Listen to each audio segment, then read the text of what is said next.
Baiklah, di pertemuan kali ini kita akan membahas tentang energi dan perubahan energi yang terjadi di kehidupan kita sehari-hari, baik itu di lingkungan maupun dalam diri kita. Assalamualaikum warahmatullahi wabarakatuh. Anak-anak ibu sekalian, untuk memulai pelajaran kita, alangkah baiknya kita melakukan berdoa sebelum belajar terlebih dahulu.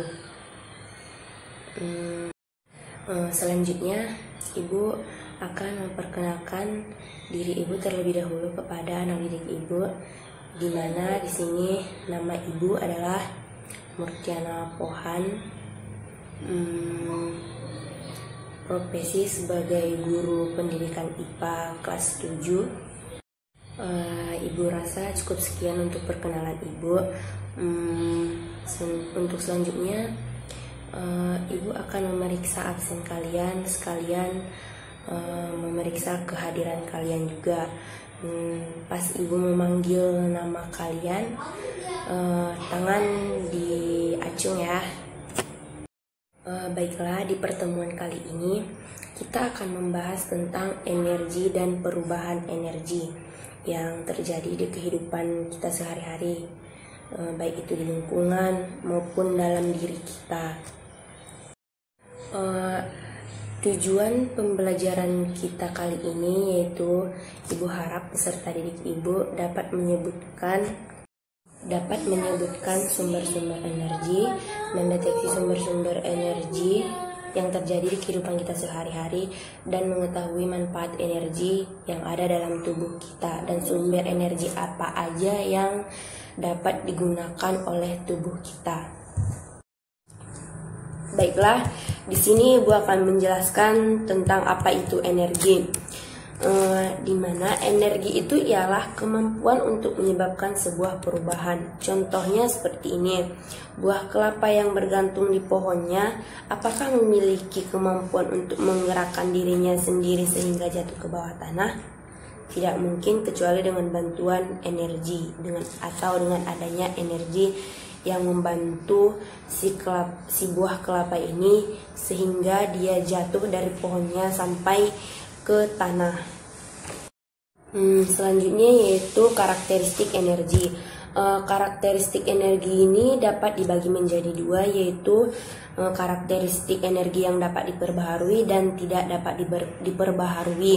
Yang dapat diperbaharui di sini yaitu energi yang disediakan alam secara kontinu, tidak ada campur tangan manusia. Contohnya seperti energi matahari, energi panas bumi, dan energi panas laut.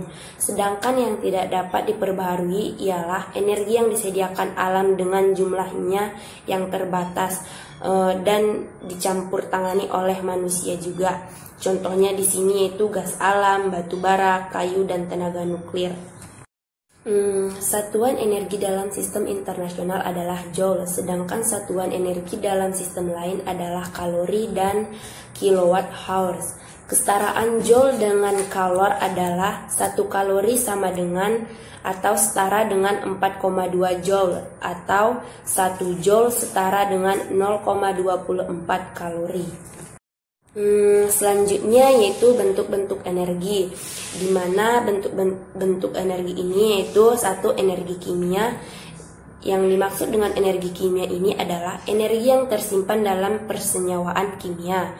Yang kedua, energi listrik, yaitu energi yang dipindahkan dalam bentuk aliran muatan listrik melalui kawat logam konduktor yang disebut arus listrik.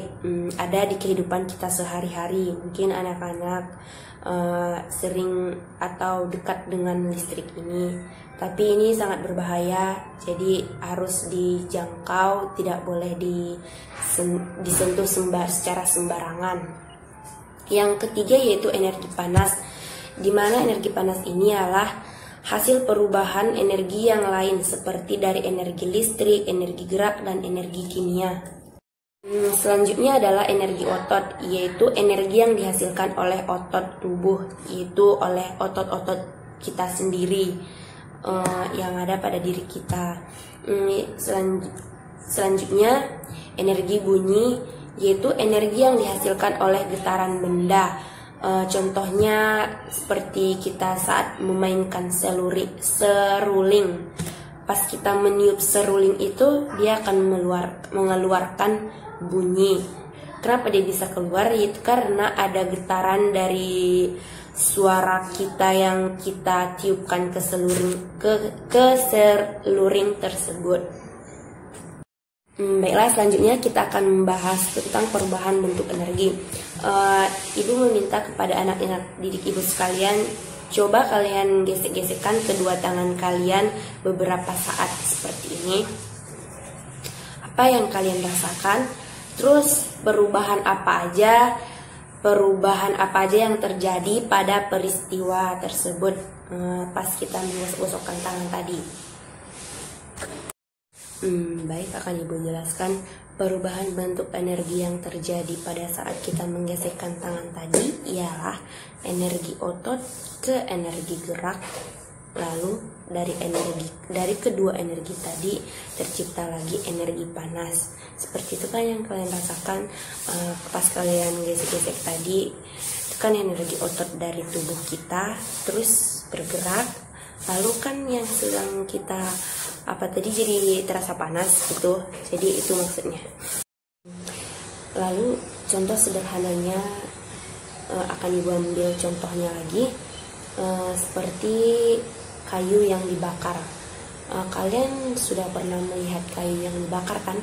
Tentunya pasti sudah pernah. Soalnya hal itu lumrah terjadi di sekitar kita, di lingkungan kita seperti itu. Jadi seperti ini, energi kimia yang ada di dalam kayu bakar tadi setelah dibakar,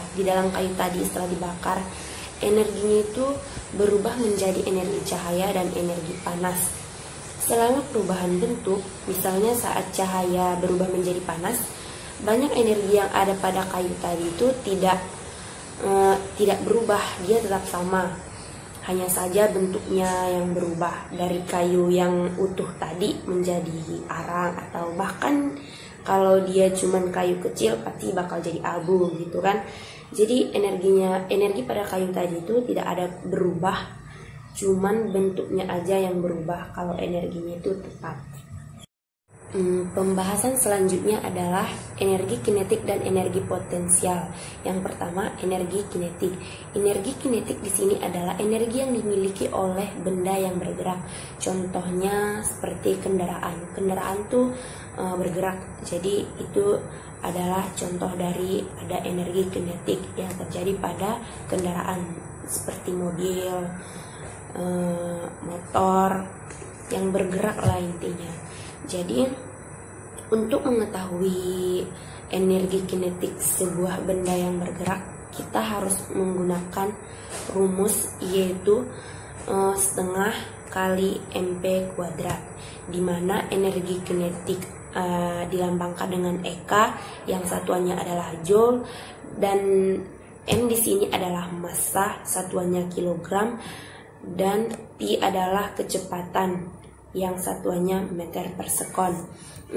Untuk lebih jelasnya, Ibu akan memberikan satu contoh, akan Ibu jelaskan. Baiklah, untuk soalnya Ibu akan bacakan, bisa kalian catat, tapi Ibu yang akan menjawabnya nanti. Cukup kalian catat saja. Setelah Ibu jawab nanti, jawabannya bisa kalian pindahkan biar ada untuk dipelajari di rumah. Untuk tugas-tugas nanti akan Ibu berikan nanti. Udah dicatat. Contoh soalnya yaitu sebuah kelereng yang massanya 10 gram mula-mula diam, kemudian bergerak dengan kecepatan 5 meter per sekon. Yang ditanya adalah berapakah energi kinetik yang dimiliki kelereng yang sedang bergerak? Ibu akan menjawab. Baiklah, di sini Ibu akan menjawabnya. Di mana diketahui dalam soal tadi adalah massanya yaitu 10 gram. Kan tadi satuan dari massa itu adalah kilogram, sedangkan yang diketahui dalam bentuk gram. Jadi kita ubah dulu dia ke gram, yaitu dari 10 gram diubah menjadi ke gram dengan hasil 0,01 kilogram. Yang kedua yang diketahui adalah kecepatan, yaitu kecepatannya adalah 5 meter per sekon.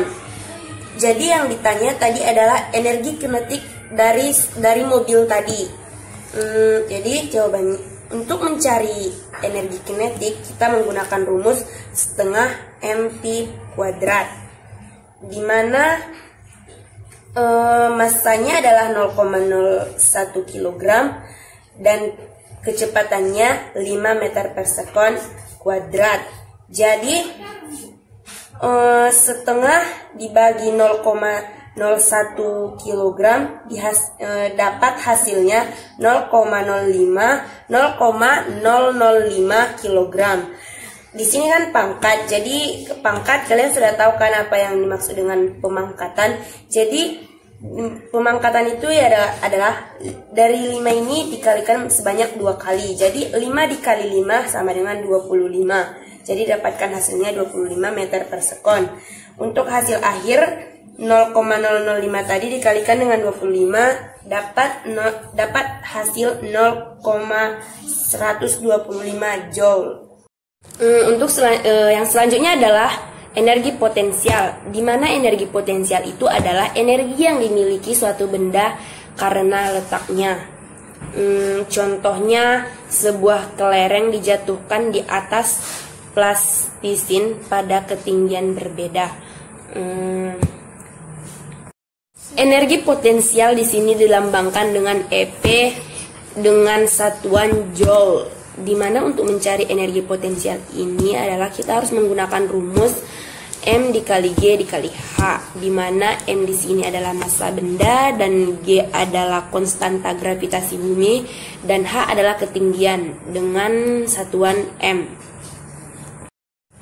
Jadi untuk lebih jelasnya seperti tadi, agar siswa ibu mudah mengerti, cepat mengerti juga, kita langsung aja ke contoh soal.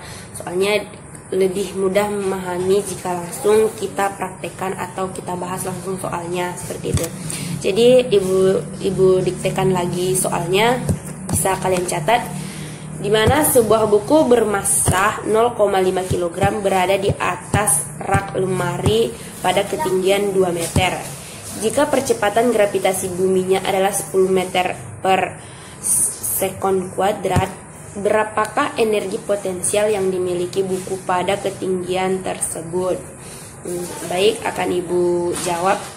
Di sini ibu akan menyelesaikan soal yang tadi, di mana kita ketahui dari soal tadi yaitu massanya sama dengan 0,5 kg dan ketinggiannya 2 meter dan konstanta gravitasi buminya 10 meter per sekon kuadrat. Yang ditanya adalah energi potensial, di mana untuk mencari energi potensial ini kita menggunakan rumus M dikali G dikali H, di mana pengertian dari ini adalah massa dikali konstanta bumi dikali ketinggian rak buku. Jadi kita ketahui tadi massanya tadi 0,5 kg, konstanta gravitasi buminya 10 meter per sekon kuadrat dan ketinggiannya 2 meter. Jadi ini bisa dihilangkan, M sama-sama meter, jadi dihasilkan 0,5 kg. Ini langsung saja kita kalikan, dihasilkan 20. Sini 20 hasilnya. Jadi kita kalikan aja langsung 0,5 dikali 20, dapat hasil 10 joule.